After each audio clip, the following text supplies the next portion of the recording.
yung maygo kasi ibig sabihin nawawala ka. Tapos naitabak ka rin. Kaya nga, kantahin mo yung Ulitin mo daw. Ano? Yung ano? Wang wang. Wang wang.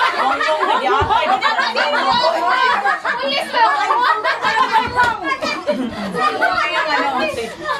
Iba na yung kapinag. Grabe ka naman. Nakakaisumpo ka naman. Wala ka man Hindi na nawang mo ati na virgin na kami. Dilma! Nag-isa na nagkanda mo. Ate! Pag mo ka Adi ko ano eh! Ikaw, pagkakun ba? Wait, mag-ano tayo ng mga song sa ano, sa cellphone, ano yung kanya? Pagkakun mo na muna. Sige, kanta kita. Wait, music!